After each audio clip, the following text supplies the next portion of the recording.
Blog Talk Radio.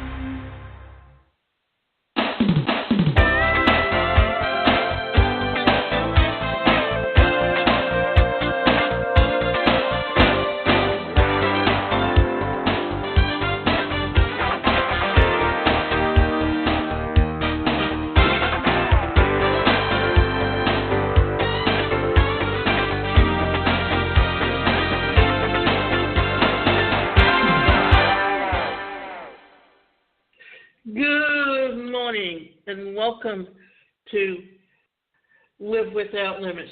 This is your host, Davida Shimsky, coming to you from Blog Talk Radio.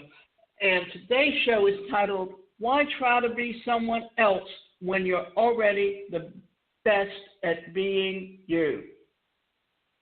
This is something that people don't always think about because you look at someone else, you kind of envy what they're doing, and you want to do what they're doing because you're dissatisfied with where you're at within yourself. The best way to overcome those feelings are to learn more about yourself and to learn to become the best you that you can possibly be. When you know what's important to you, you're able to shine a light on your own unique traits and values. By being so, you attract others who feel and think the same way. This is one way that influencers build organic relationships with other influential people. It's also a powerful way to create a following around a brand or business. Here's an example. Let's say you and I both have a similar product we're selling. Our price, features, and benefits are the same. You're smart and use personality and human connections in your marketing. You talk to customers and share your personal journey. I just run dry ads in the newspaper and pick up sale signs in my window. Who do you think will be the more profitable?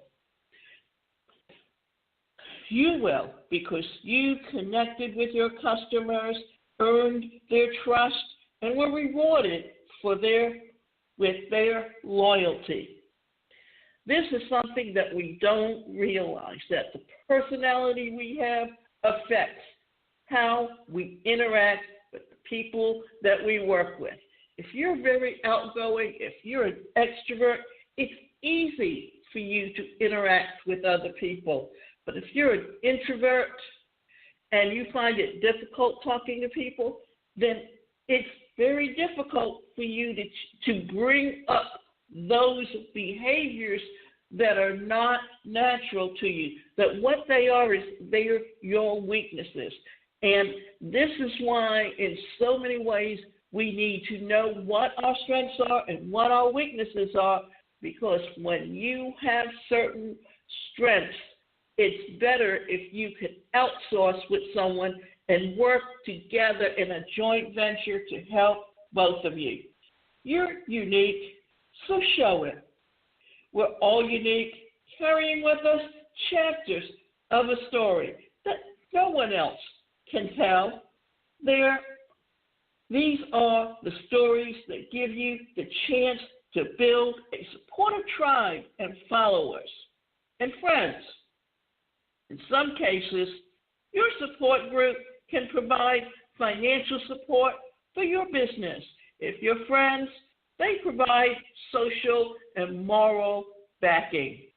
In both cases, however, these caring individuals have come to you because you share similar ideas, interests, and vision. Your outlooks on life are aligned, and you're both authentic. The community is worth more than any profit margin in history. When we tap into the commonalities of human existence, we can leverage some powerful possibilities. In today's marketplace, everyone has to understand that the job market has changed. I've been in podcasting doing shows like this on this network for 11 years. And I can tell you that podcasting has totally changed from its infancy up to its own industry. And I can remember that I connected with someone on this network who also did a show. And what happened, we were talking about, well, why don't we teach other people how to do podcasting? Really and truly, what we should have been thinking about was how do we build our listenership and how do we teach others to increase their listenership on their show. That was the key, but, it was such in its infancy. But now that it's become its own industry, what has happened, you have everyone and their brother wanting to teach you how to do a podcast, and then they want to tell you how to increase your listenership.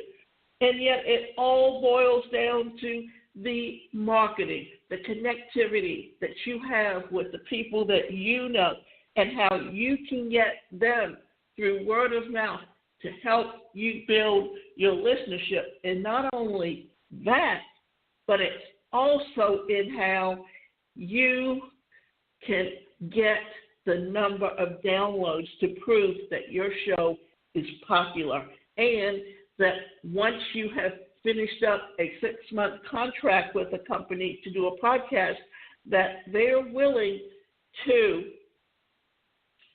offer you the opportunity to go on, to keep doing your podcast on and on. For instance, I am now on Bold Brave Media and TuneIn Radio, and through them, my show is now on iHeartRadio. Well, how they get paid is by advertising on your show. How I do it here is there's ads running, and I get revenue from it, but it depends on the number of listeners also, on how much I get. The difference being that they actually have a contract with the advertisers, and you do 5 8-minute segments and 1 4-minute segment, so that it's running an hour on the air. But it's also broken up so that you are doing it in a way that you're giving content and you're also bringing on guest speakers. Well, guess what? I am in a mentorship group, and they had a speaker that was talking about podcasting. He actually started on the Blog Talk Radio network, but then he moved into having some studios of his own, and he mentors or gets other people to come in and do shows through his studios, whereas I'm doing mine from home, and even on the Bold Brave Media Network, I'm also doing it from home. Difference being that they have the staff that can connect with me through the phone while we're doing the show. They monitor, they take care of all the other things that I don't know how to do, but I can do my own marketing. And once I get my listenership up, then I can go to some advertisers and say, hey, I've been doing this show, and I would like to know if you would be willing to advertise on my show. Here, go listen to some archive shows, listen to the advertising that's on there, and see if it's something that looks like what you would be interested in being a sponsor of through your advertising. Then guess what? I can get paid from it on a percentage basis, but I've earned money and money in my pocket that I'm actually using. So remember, it doesn't matter what you do, it's as much your personality and how your personality influences your interaction with the people around you. For instance, we all experience pain in our lives, and at times we feel like we're the only people in the world who are suffering.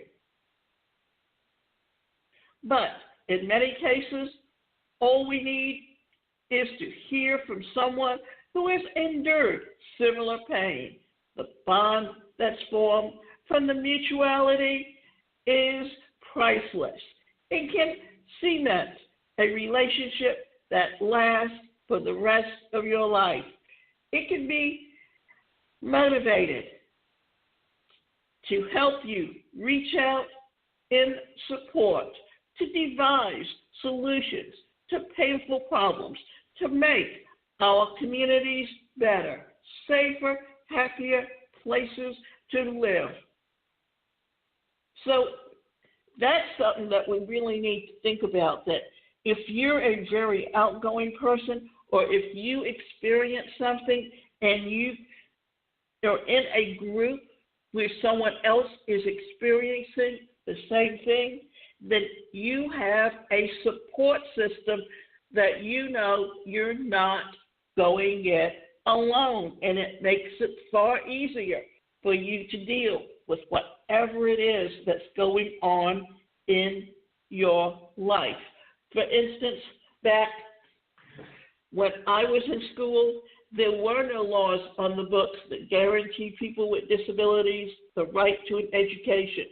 Therefore, being someone with a disability, I happened to be the only one in the school, much less the classroom, with a disability, at a time when society did not recognize its disability community or understand the special needs that someone with a disability has, or that they learn differently. And I was put up and expected to achieve at the same rate and the same standards as someone else, but because in my case, I never showed my true potential for one reason and one reason only. I have cerebral palsy, and what happens in cerebral palsy is that when you see something, sometimes what you see and what you write down can be two different things, because that's how the brain processes. Or what gets into short-term memory doesn't always easily go into long-term memory. Therefore, when you're taking a test, you don't always are able to show what your true potential is. And it was by a fluke that I happened to realize what I was doing and understood it for myself. And the funny thing was, the teacher actually thought I was cheating off of someone else's paper. The only thing was, I was really frustrated because I wasn't coming up with the answer on my own. But that was her issue. But what happened was, it was a statistic problem. And I kept working it and couldn't come up with any of the other choices in the multiple answers. So the family decided I'll leave it and come back to it later. And when I came back to it later, that's when I realized I wrote a number down wrong. And when I changed the number, I came up with the right answer.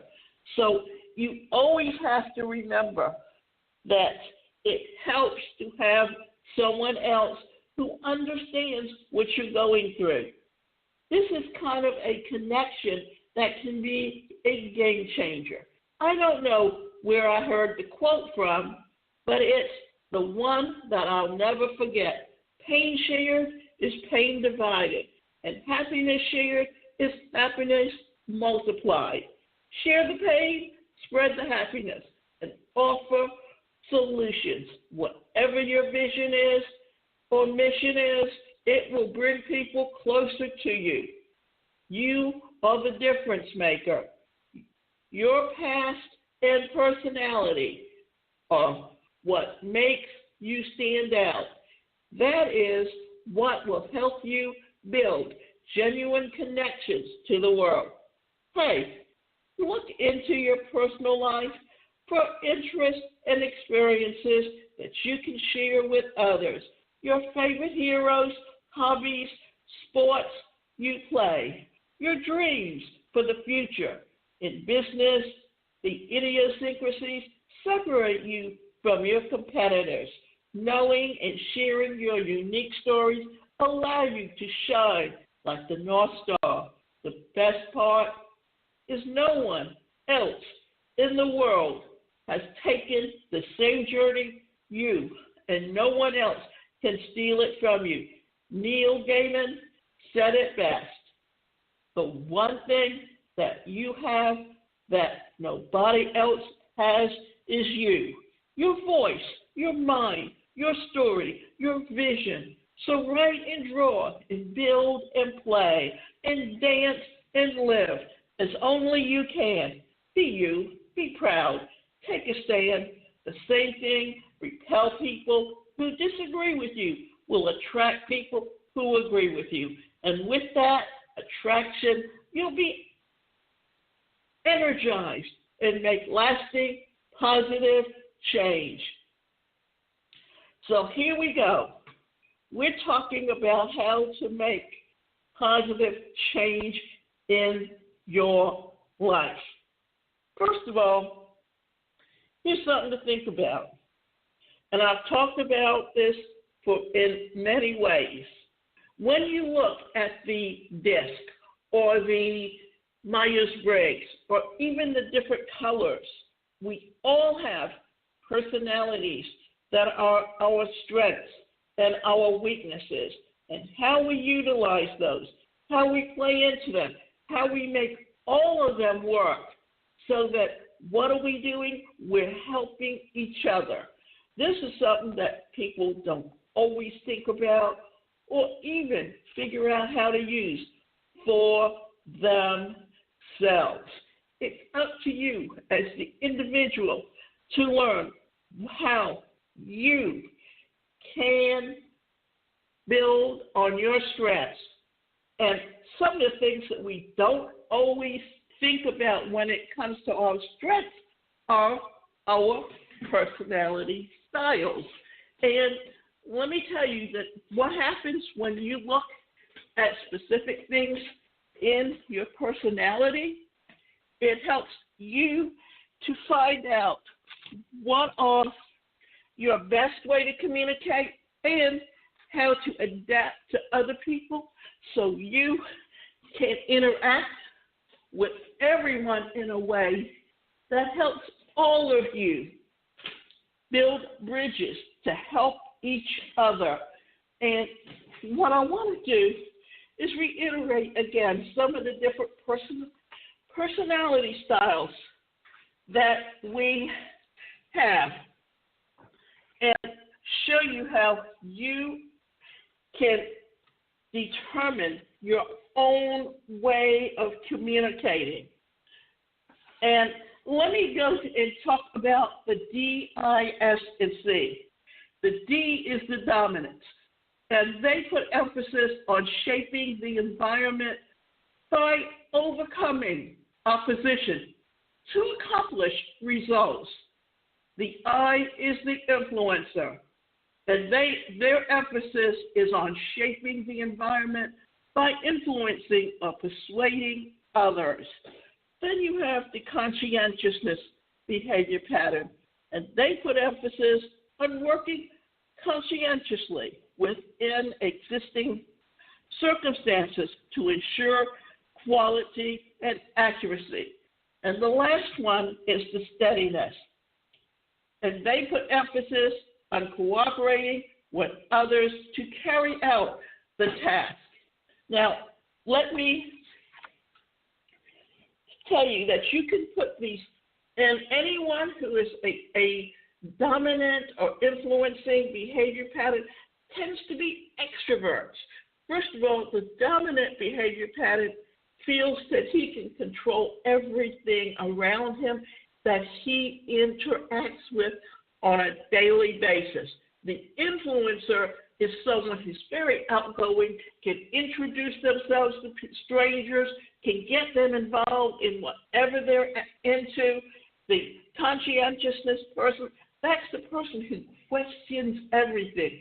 They have to know all the answers before they make a decision.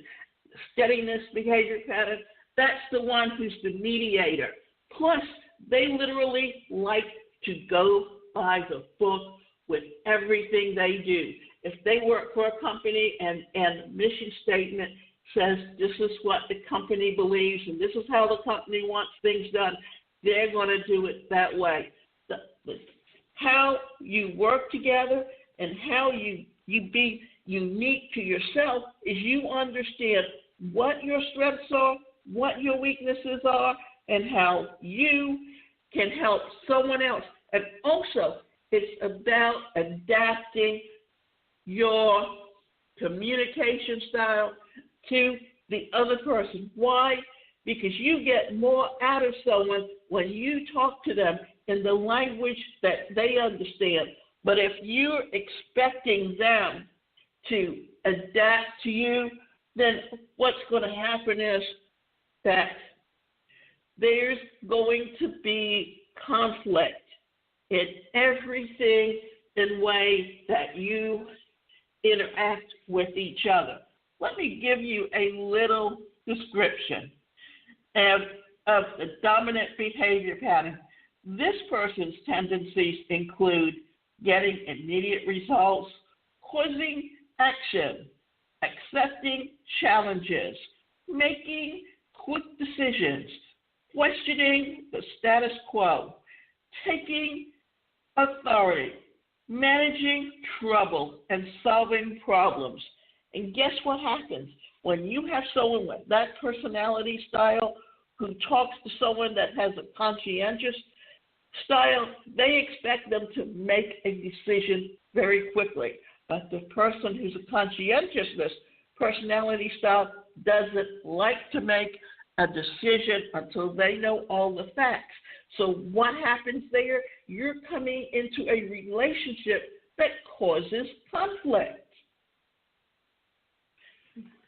Now, let me also talk to you about describe the influencing personality, because this is someone who loves having contact with people, making a favorable impression, verbalizing with articulateness, creating a motivational environment, generating enthusiasm, entertaining people, involving or viewing people and solutions optimistically, participating with a group. But guess what? The steadiness person likes to work alone. So what happens when this person interacts with someone who's a steadiness dominant personality?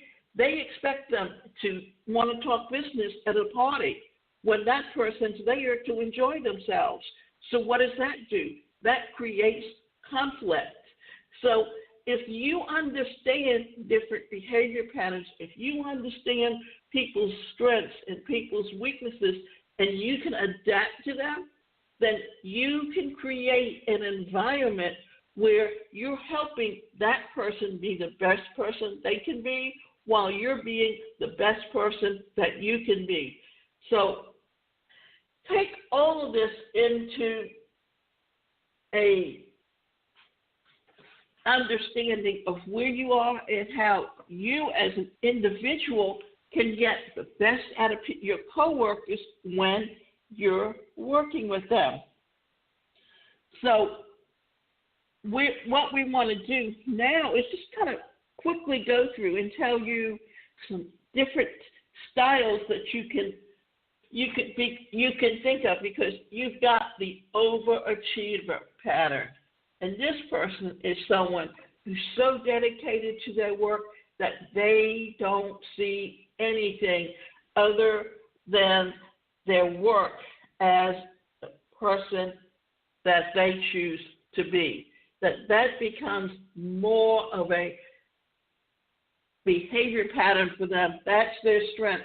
And the idea is to understand when you're in a relationship with someone, and one of the things that we've seen in the latter part of the 20th century and into the early part of the 21st century is a high divorce rate. And why is that being? Because prior to that, during the conservative era up until the 50s, people suffered and were unhappy in relationships, whether they stayed in their job or whether they stayed in their marriage. But what happened was after the 60s, after that kind of revolution where you started seeing people speak out more, then those conflicts, then what happened was that people realized that they may be in the same place at the same time at one point in their lives, but along the way, their relationships have gone in diverse situations. And remember, you can go to my website, and that website is the #1 personalcareercoach.com. And you can sign up for both individual and group coaching.